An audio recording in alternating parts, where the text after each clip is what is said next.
Méditation du 11 septembre, anxiété anticipatoire. Et maintenant, voici que lié par l'Esprit, je vais à Jérusalem sans savoir ce qui m'y arrivera. Seulement de ville en ville, le Saint-Esprit atteste et me dit que des liens et des tribulations m'attendent. Acte 20, les versets 22 et 23. Dans la perspective d'événements futurs, certaines personnes tendent à manifester de l'anxiété de façon anticipée. Dans bien des cas, l'anxiété est liée à des pensées catastrophistes et des événements qui se produiront que dans leur imagination. En d'autres cas, la crainte de situations réelles qui doivent arriver les paralyse. Dans le cas de l'apôtre Paul, il était certain que là où il se rendait, des expériences tragiques réelles l'attendaient. Dans son voyage vers Jérusalem, il s'était joint à des frères de la ville de Milée. Tandis qu'il leur faisait ses adieux, il leur a dit: « Je vais à Jérusalem sans savoir ce qui m'y arrivera. Seulement de ville en ville, le Saint-Esprit atteste et me dit que des liens et des tribulations m'attendent. » Comment pouvait-il ne pas être anxieux dans la perspective certaine de souffrance et de mauvais traitements? Où allait-il trouver le courage et l'optimisme pour affronter de telles situations?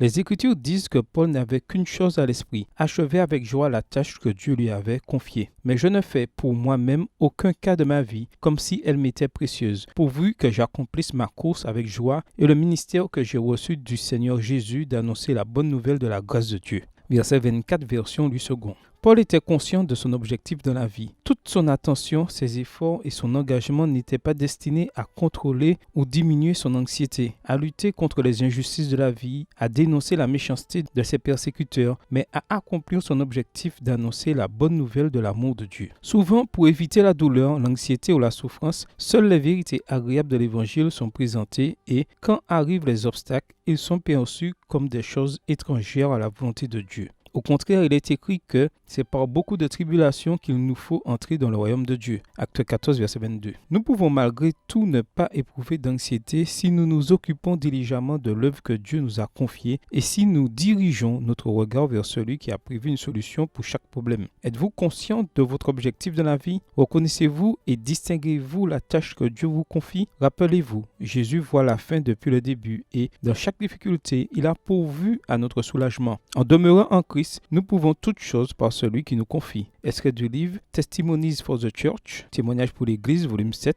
chapitre 58, page 297, livre écrit par Ellen G. Watt. Bonne journée à vous et que le Seigneur vous bénisse.